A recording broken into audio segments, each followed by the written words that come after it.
Всем привет! В сегодняшнем видео я вам приготовил топ-10 моделей, по моему мнению, которые вошли в журнальную серию «Автолегенды СССР». Конечно, здесь все очень индивидуально, и, возможно, у вас критерии выбора масштабных моделей немножко отличаются от моих. И вы в комментариях также можете написать топ-10 ваших моделей, которые вам больше всего понравились из этой журнальной серии. Начнем мы с автобуса RAV Латвия. Это довольно хорошая, удачная модель, она окрашена в классический желтый цвет с белой полоской. И первый критерий, по которому я выбрал этот трафик, это сравнение с агатовским аналогом. И, конечно, модель у Агата имеет ряд преимуществ. Это открывающиеся дверки, но там модель сделана намного грубее. И на сегодняшний день пока что лучшего исполнения из серийных моделей этого рафика вы не увидите. Модель имеет металлический корпус. У нее, к сожалению, нету открывающихся элементов, но, возможно, это и к лучшему, потому что были бы большие зазоры, и в этом ценовом сегменте, я думаю, хорошую открывашку сделать практически невозможно. Модель я практически не дорабатывал, только установил регистрационные номерные знаки, планировал окрасить салон, но как-то забросил эту затею, и пока что у меня он просто черного цвета. У автобуса вполне хорошие колесные диски с хромированными колпаками, также вполне нормальные покрышки, и, к счастью, резина со временем не оплавила колесные диски, как это зачастую бывает на журнальных моделях. Задние фонарики здесь из красного пластика. По-хорошему нужно обозначить сектора поворотников и также добавить огонь заднего хода. И вот так выглядит днище у этого автобуса. Следующий автомобиль это ГАЗ М20 Победа с кузовом типа кабриолет. Тоже очень симпатичный автомобиль. И побед в советское время не было среди промышленных производителей. Такие модели делали мастера-одиночки, также мелкие мастерские.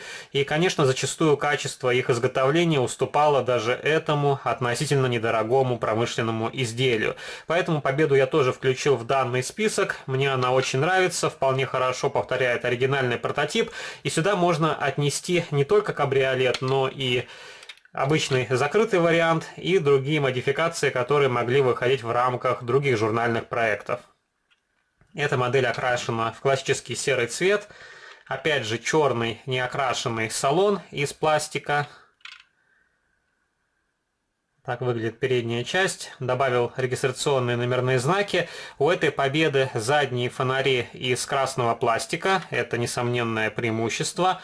Отдельная выхлопная труба. Ее можно демонтировать, окрасить серебристой краской, чтобы она выглядела более выразительно. Покрышки не самые удачные, но во всяком случае они более-менее подходят сюда по диаметру. И здесь довольно выразительный протектор на покрышках. Вот такая Победа. Следующий автомобиль это ГАЗ-22 Волга с кузовом типа универсал. И к этой серии я не отнес 21-е Волги, потому что там довольно много проблем с геометрией, а вот 22-я Волга, на удивление, получилась вполне удачной. И она более богато сделана, чем 21-е Волги. Здесь больше хрома, например, декоративный элемент здесь сделан в хроме, это пластиковая отдельная деталь. На других Волгах его просто обозначили серебристой краской. Также очень хорошо сделаны задние фонари. Вполне хорошие бампера, есть декоративный элемент на крышке багажника. Опять же, на эту Волгу я добавил регистрационные номерные знаки. И здесь вполне хорошо сделана решетка радиатора. Если сравнить эту Волгу с 21 моделью, то там, по-моему, немножко отличается количество прорезей.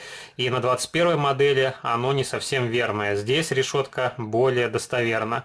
И многие люди, конверсионщики, переделывали 22-ю Волгу в 21-ю и получали тоже вполне хорошую, качественную, масштабную модель. В советское время такие Волги делали мастера-одиночки и также различные мастерские. Например, Херсон Models. У них вполне хорошие Волги, но они не дотягивают до уровня этого журнального изделия.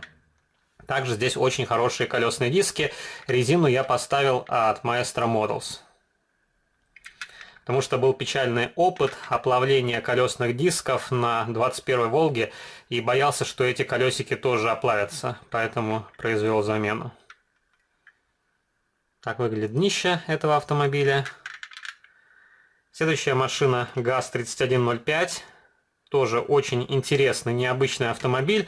Эту машину я взял в эту рубрику по простой причине, потому что такую Волгу больше серийно никто и не предлагает. И машина вполне хорошо копирует настоящий прототип. Единственное, что сделал с этой Волгой, это поставил другие колесные диски, потому что здесь колесики были меньше по диаметру, чем должны стоять на настоящем автомобиле. Вполне хорошие задние фонари. Днище здесь очень примитивно, схематически изображена выхлопная система. А так, еще раз повторюсь, это вполне хорошая Волга.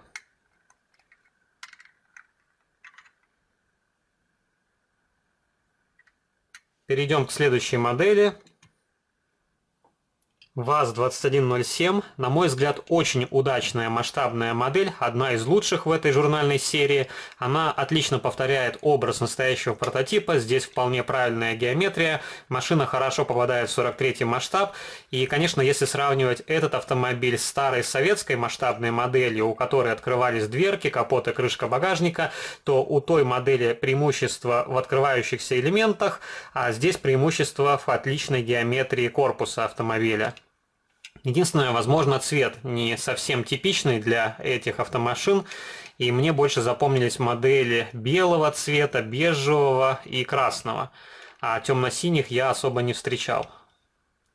И здесь показан прототип более поздних годов выпуска с двумя зеркалами заднего вида. На ранних ВАЗ-2107 зеркало было только с водительской стороны, и бампера были серого цвета, здесь они уже черные. Отличные колесные диски, покрышки Ми-16 от Maestro Models, черный неокрашенный салон, при желании вы можете окрасить его самостоятельно. И, пожалуй, можно отнести сюда пятерку, она тоже отлично сделана, но не стоит забывать, также были еще гибридные пятерки-семерки, машина с бамперами от семерки, с задними фонарями от пятерки и решеткой радиатора от пятерки, капотом от семерки. Такую модель я вам показывал, она выходила в рамках польского проекта. И из той пятеро-семерки я сделал семерку.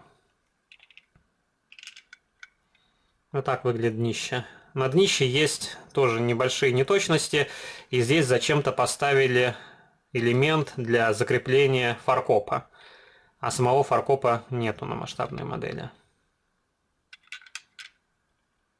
Далее покажу вам Москвич 2141. Тоже, на мой взгляд, очень хорошая модель.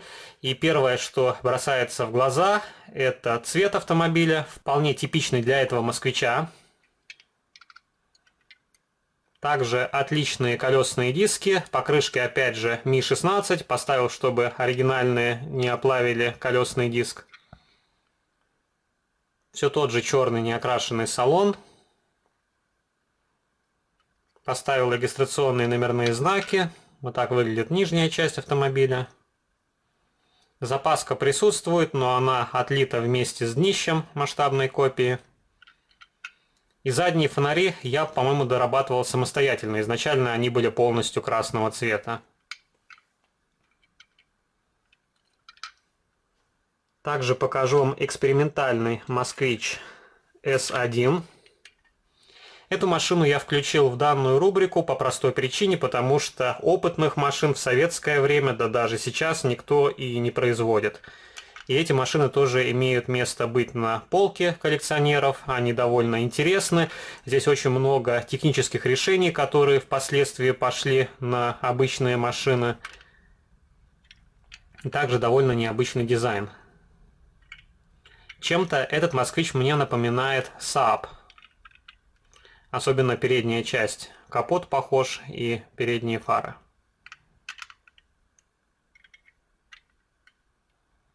Задние фонари я немножко доработал. Других доработок на этой масштабной модели я не делал. И можно отнести сюда все прототипы, которые выходили в рамках журнального проекта. Но все модели я показывать не буду, тогда получится больше автомашин, и у нас не будет десятки лучших. Следующая модель это АК. Тоже очень хорошая масштабная копия, вполне точно копирующая настоящий прототип. Аку до этого выпускали мелкие мастерские. И качество тоже разнится. Некоторые модели сделаны лучше, некоторые хуже. А здесь отличное соотношение цена-качество.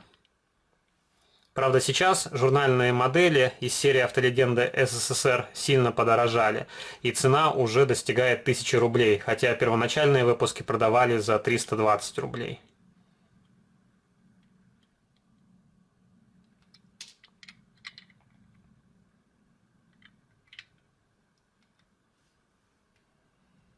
Предпоследний автомобиль — это инвалидка.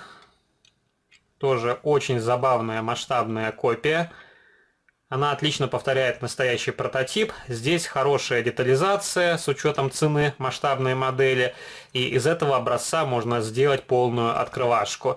Я видел, конверсионщики переделывали этот автомобильчик, и у них получался просто маленький шедевр. Свою модель я оставлю в первозданном виде. И последняя масштабная копия — это лимузин ГАЗ-13 «Чайка». Это была одна из первых журнальных моделей в моей коллекции, и по большому счету взял ее на замену агатовской «Чайке». У меня есть номерная модель от Агат, а есть новодельная в синем цвете, которая, к сожалению, рассыпалась от цинковой чумы. Эта «Чайка» пока что держится, и особо нету метаморфоз, правда, на лакокрасочном покрытии появились мелкие вздутия. И это частое явление на черных масштабных моделях. Вот такой небольшой топ-10, который я хотел вам показать в рамках сегодняшнего видеоролика. Пишите ваши комментарии, какая модель вам понравилась больше всего. Есть ли у вас отличия в десятке лучших моделей от моих? И также, если вам понравилось данное видео, не забывайте поддержать его лайком. Вступайте в мои группы в социальных сетях, ВКонтакте и Фейсбуке, жмите на колокольчик и можете заглянуть и подписаться на мой второй канал, там тоже выкладываются видеоролики на масштабные модели из моей коллекции. А на сегодня это все. Пока-пока.